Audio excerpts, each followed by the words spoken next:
श्री गणेशाय नमः।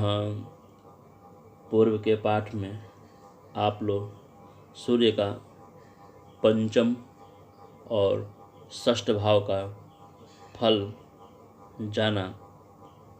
इस पाठ में सूर्य का सप्तम और अष्टम फल को जानेंगे। अर्थात सूर्य यदि सप्तम भाव में हो और अष्टम भाव में हो तो उसका क्या फल होगा, इसके बारे में आप जानेंगे।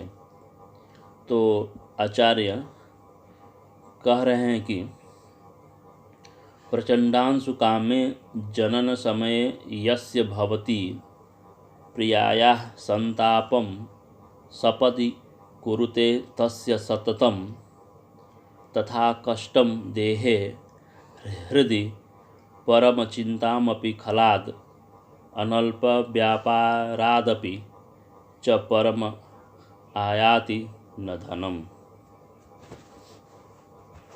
प्रचंडांशु कामे जनन समय जस्य भवति प्रियायाः संतापम सपदि कुरुते तस्य सततम तथा कष्टम देहे हृदि परमचिंतामपि खलाद अनल्प व्यापारादपि च परम आयाति न धनम। अर्थात यस्य जनन समय प्रचंडांशु कामे भवति तस्य प्रियायाः संतापम सपदि सततम कुरुते तथा देहे कष्टम खलात् हृदि परम चिंताम अनल्प व्यापारादपि च धनम न परम आयाति। अर्थात यस्य जनन समये प्रचंडांशु, प्रचंडांशु अर्थात सूर्य, यस्य जनन समय जिसके जन्म समय में, कामे अर्थात काम भाव हो गया सप्तम भाव, अर्थात जिसके जन्म समय में सप्तम भाव में सूर्य हो तो क्या होता है, तस्य प्रियायाः संतापम सपति सततम, तो शीघ्र ही उसे स्त्री कष्ट होता है। अर्थात प्रियायाः संतापम, प्रिया अर्थात स्त्री का कष्ट होता है, स्त्री को कष्ट होता है। और सपदि सततम कुरुते, और निरंतर शरीर कष्ट होता में रहता है। तथा देहे कष्टम खलात, और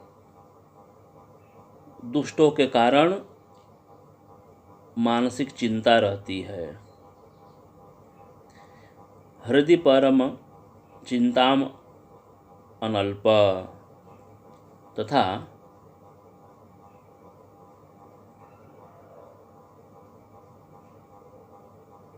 अधिक, तथा हम कह रहे हैं कि चिंताम अनल्प व्यापारादि च धनम न परमयाति, तथा अधिक परिश्रम करने पर भी पूर्ण धन लाभ नहीं होता है।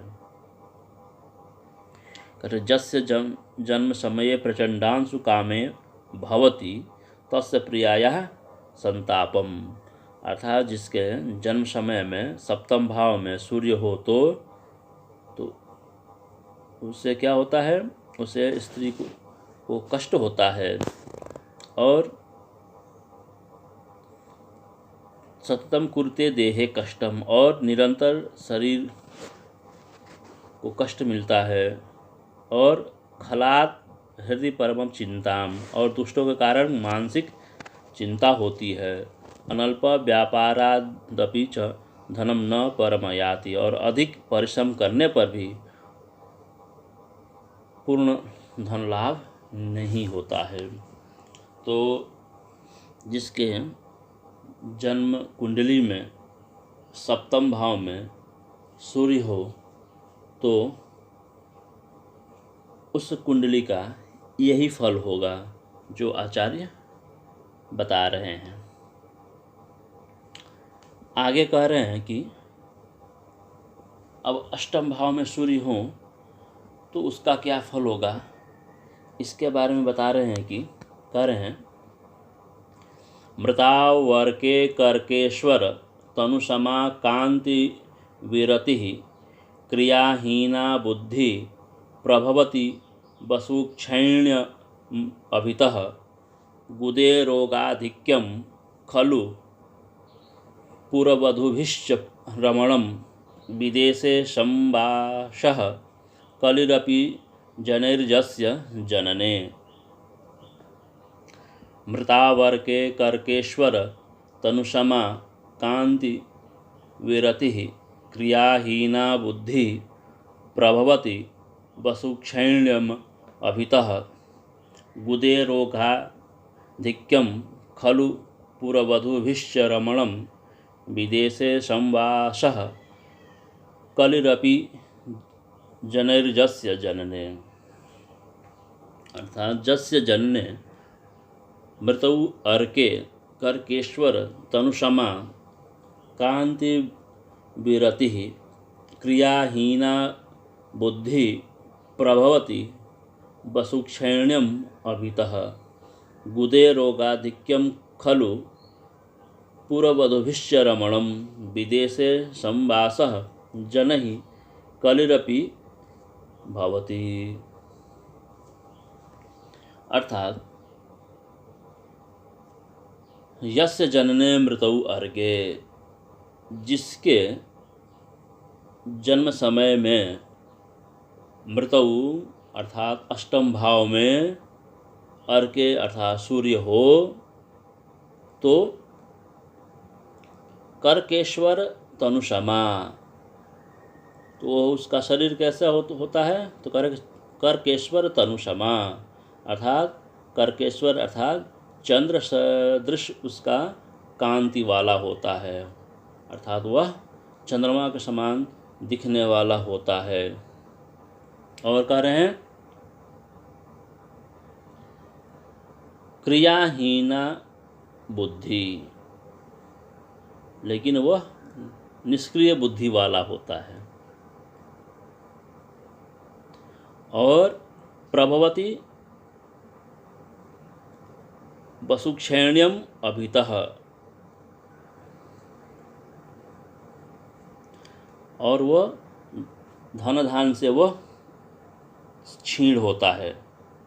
और गुदे रोगाधिक्यम, और गुदा रोगी अर्थात जिसको हम पाइल्स इत्यादि कहते हैं, उससे वो उस रोग से वो पीड़ित होता है। और पुरवधूभिश्च रमणम, और पुरवधूभिश्च अर्थात नगर वधू जिसको हम परस्त्री कहते हैं, वह उसके साथ वह रमण करने वाला होता है। विदेशे संवासः, और विदेश में वासी होता है। और कह रहा है कि जनहि खलिरपि भवति, और लोगों से कलह करने वाला होता है, अर्थात लोगों से झगड़ा करने वाला होता है। तो हो गया यहाँ पे यस्य जनने मृतौ अर्के, अगर जिसके जन्म समय में सूर्य अष्टम भाव में हो तो कर्केश्वर तनुसमा कांति विरति, तो उसका वह चंद्र सदृश कांति वाला होता है। क्रियाहीना बुद्धि, और उसकी बुद्धि जो होती है वह निष्क्रिय होती है, क्रियाहीन होती है। और वसुक्षैण्यम अभितः, और उसको धन धान से वो क्षीण होता है। रोगे कह रहे हैं कि गुदे रोगाधिक्यम खलु, और गुदा रोगी होता है, अर्थात वह पाइल्स इत्यादि का वह रोगी होता है। पुरवधूभिश्च रमणम, और पर स्त्रियों के साथ रहने वाला होता है, अर्थात परस्त्रीगामी होता है। विदेशे संवासः, और विदेश में रहता है, अर्थात अपने देश में न रहकर विदेश में ही रहता है। जनहि कलिरपि भवति, और वह लोगों से वह कलह करने वाला होता है, अर्थात लोगों के साथ वह झगड़ा इत्यादि करने वाला होता है। तो सूर्य यदि अष्टम भाव में हो तो जो यह फल बताया गया है वही फल होता है, अर्थात जिसके कुंडली में अष्टम भाव में सूर्य बैठा हो तो यही फल बताना चाहिए। धन्यवाद।